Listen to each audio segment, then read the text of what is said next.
So this is part one of preparing your rigid heddle loom to do some double weaving. If you don't already have two reeds the same size, I suggest that you get them, preferably the maybe 8 dent or 2 10 dent. And if your loom did not come with a second holder to use two rigid heddles, I suggest you look for that. You will also need some pickup sticks. This method is different than a floor loom, and the pickup sticks will help us to get a bigger shed because it's going to be a little challenging at times, and you'll see what I'm talking about. So let's go ahead and start threading the loom. The loom is set up, ready. I'm doing a direct warping method. It's a short warp. This is a demonstration. And you can see I've already started with one of the yarns. I have 2 shades of pink, a lighter and a dark, and there they are on the floor. And what you won't be able to see, I'm going to be walking back and forth and winding the yarn around the peg. I'm doing a 4-inch wide on the rigid heddle, which once it's woven, it can be 8 inches, not including shrinkage. I'm going to get started and show you a couple of things and explain what's going on. I did try to do both yarn at the same time, and it didn't work out very well. First of all, the dowel that came with this particular loom was a little thick. When I'm going to be doing 2, I'm going to actually be winding 2 of these on at a time. It helps to keep the 2 colors separate when you're winding on. Because remember, we're doing twice as many threads as we normally would do. And with the direct method, like I said, I wound it over there onto the warping peg that's mounted. And then what I'm going to do is just like we normally do, most of you have been doing rigid heddle for a while. You could do a 2 warp also, but for this particular reason, video, I'm just going to do 1. I'm going to do direct method rather than doing warping, using a warping board. And we're going to pull it fairly tight. And again, I'm wrapping it around and bringing it back. And what I'm doing is threading each slot, not doing any of the holes now. We're going to do each slot. I'm going to do the one color, and then we will switch to the other color. And then I'll show you a little bit of a close-up of what's happening.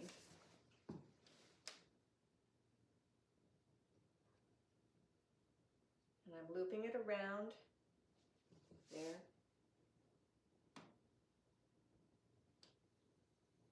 And maybe your rigid heddle loom is a little different. I'm going to continue with this, and then the next part you'll see is all the lighter pink is threaded, and then I'm going to be starting with the darker pink.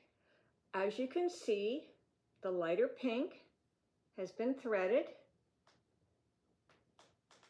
from the warping peg way over here,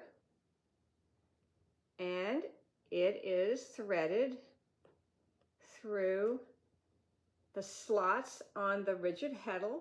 I'm using an 8 dent, if I didn't say it before. And now I want to zero in on what's happening here and what I'm planning on doing and how to handle this situation. What I have is a dowel, and like I said, I got a thinner dowel, you can see it. Making sure that these are all separate. So that's the lighter pink. And then what I'm going to do is I'm going to use another rod, put that in there, and what I'll be doing, I'll show you momentarily, is I will be threading the other color through and putting one on each of these. When I'm finished, I'll show you the next step in the process. I started the pink, the darker pink on the peg, and like I said, we're going through the same slot that I went through before and sliding it over top of the other dowel or rod, whatever you might want to use. Again, you can't see me walking back and forth, but this is what I'm doing. Let me widen the camera range a little bit so you can see a little bit, maybe a little bit more of what's going on. There we go.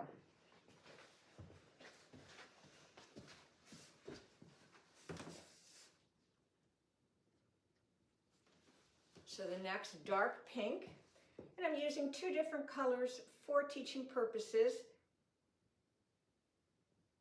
but not too much of a difference in color because I think it'll be nice when it's finished to be fairly close. And you want to make sure that these are coming up on the top side by side. And again, continue wrapping around your warping peg. And I do suggest doing a small one first rather than perhaps doing the full width. Just a suggestion. I know sometimes we don't want to do any sampling or any practices.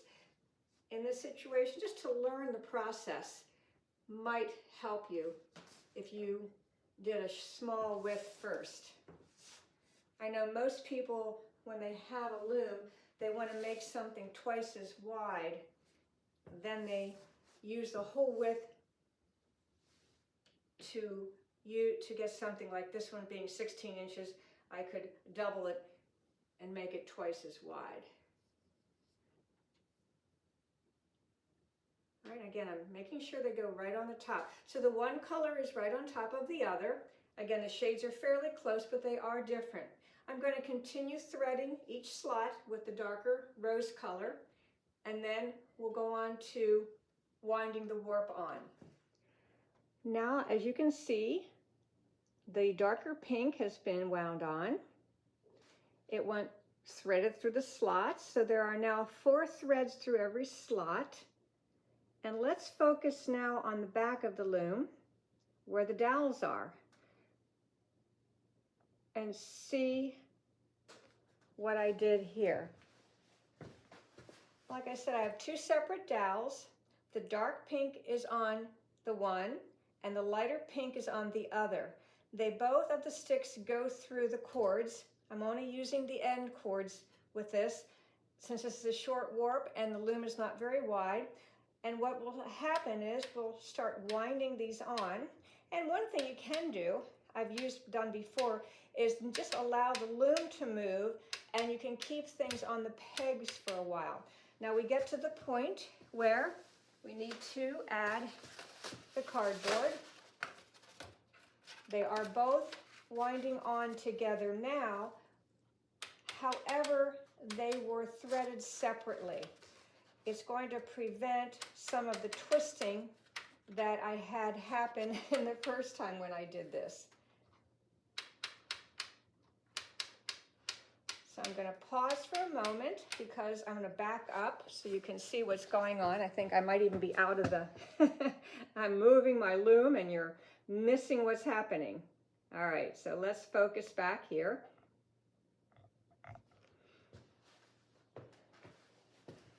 So if you don't have anyone to help you, you can allow, like I said, keep it on the pegs. And I'm watching to make sure everything is going in nicely. And again, what's happening is the one layer is winding on top of the other. Okay, we'll pause there for a moment.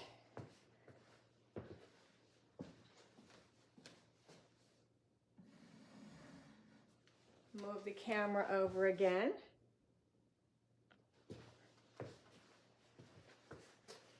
Keep winding this on.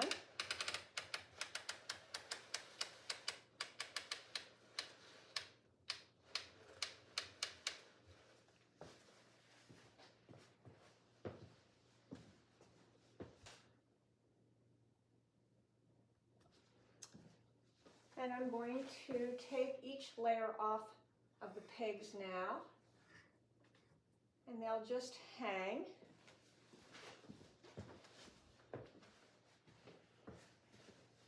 And we'll finish winding this on. If I want to, I could also hold on to this now, because this is a narrow warp, and just give a little tension, since the pegs are no longer attention.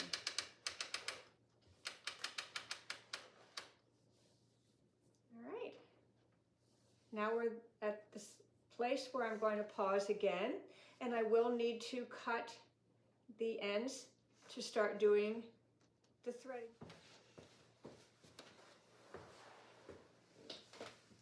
We still have the one rigid heddle in the loom, and I'm going to do the top color, which is the darker pink. I'm going to take one of the threads of the dark color, and now I'm going to take the hook, insert it, and pull it through. I'm going to move on to the next slot. Again, take one of the darker, the rose-colored yarn, and bring it through the hole in the next one. Continue with that process.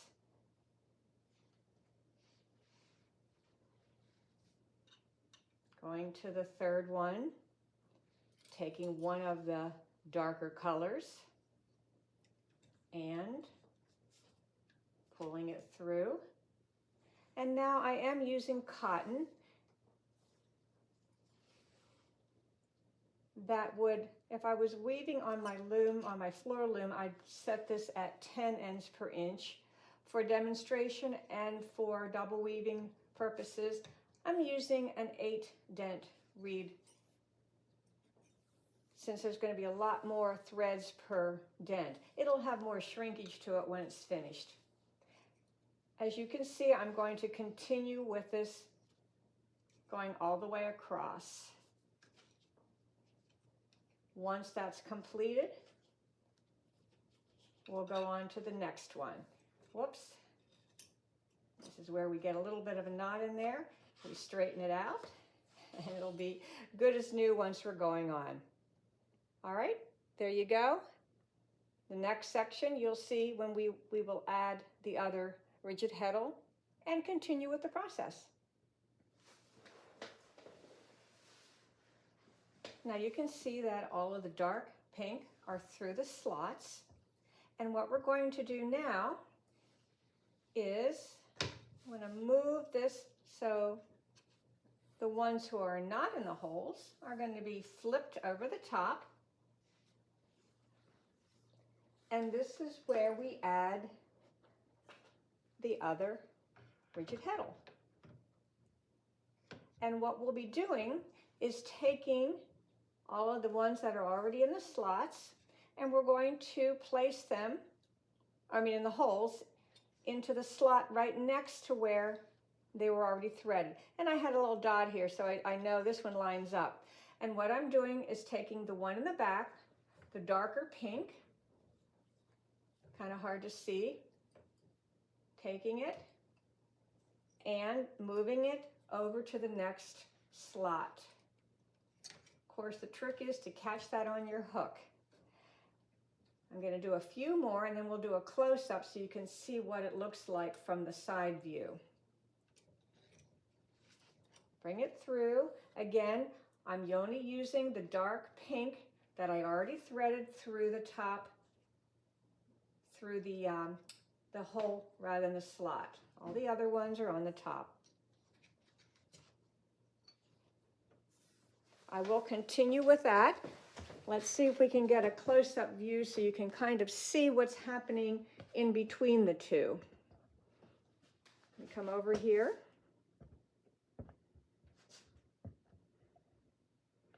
One down, and like I said, those were the ones that were in the holes in the back. Now they are in the slot in the front. And we'll continue with that process and then move on to the next step. Now all of the threads that were in the holes are in the slots, and the next step is to take the same color and the darker color or the yarn on the top, whichever color you had on the top, and bring it through the slot. It might be helpful just to kind of move one over I move the two that you haven't used yet, the bottom ones, over, and then go into the next one. Bring it through, and again, I'm just going to move that one over to get it out of the way.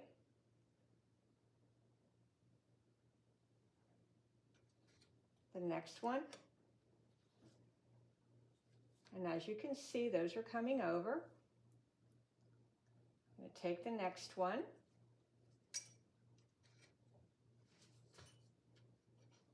Through there.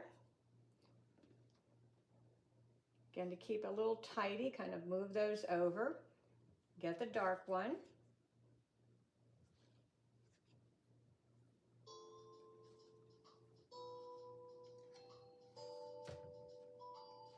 And then we'll continue with that process until it's finished. Now we have two of the dark pink in the slots all the way across. And what we have left on the top are the lighter, or your second layer. What we're going to do now is we're going to finish threading. And what we're going to do is put the first of the two of the pair into the slot, and the second one that's in the back slot still into the front slot. And we'll continue with that. Again, we have the two that are left over that have only been threaded through the slot. One of them will go into this hole. And the second one will go into the slot. I'm going to do a few of these, and then again we'll do a side view close-up so you can see what's going on. I'm going to take the next pair from the second layer, take my hook, put it through the hole, and then through the slot. And I will continue with that. What we'll end up with, one thread in each slot, and there'll be in each hole, and there'll be 3 threads in the slots. Let's see if we can get a close-up side view so you can see a little better of what's going on the other layer here.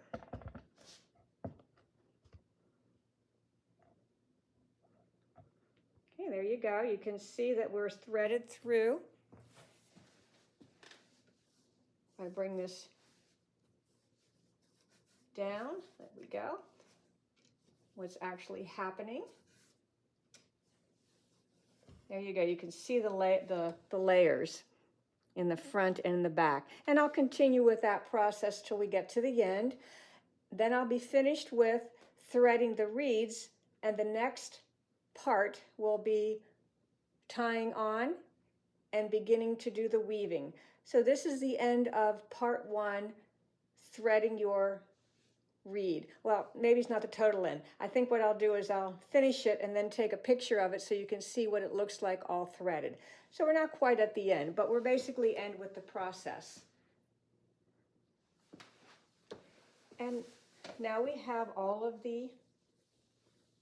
both heddles are threaded.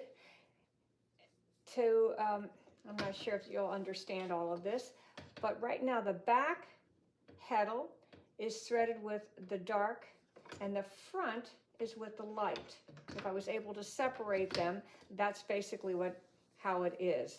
And what we'll do next is take some sections and start to tie them on to the rod, whatever you might have. I'm not sure whatever rigid heddle loom you have. Each one's a little different. I do a loose overhand knot. The first step is of a square knot, left over right and right over left. And that's how I learned to do it. Some of you might lace it, some of you might do all different kinds of ways of tying them on. And again, I'm doing it loosely right now, and then I will go back and tighten it.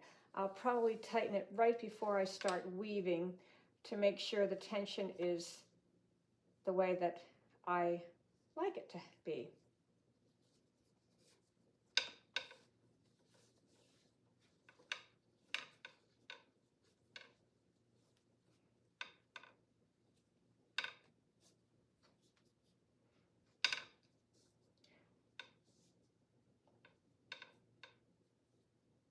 So for now, I'm going to leave everything in this position. And the next part, we will start doing the weaving, getting it set up, getting it started. As I said at the beginning of this video, you will need some pickup sticks to use, at least 2 of them. It'll help get the shed a little wider. Since we have 2 rigid heddles, the shed on this is going to be a little narrower. You might want to use stick shuttles, or if you have a low profile boat shuttle made for rigid heddle weaving, that might also be used. So we'll continue on in the next section, and you can get your warp set up in the meantime if you'd like, or you can wait until we finish all the videos and share them with you.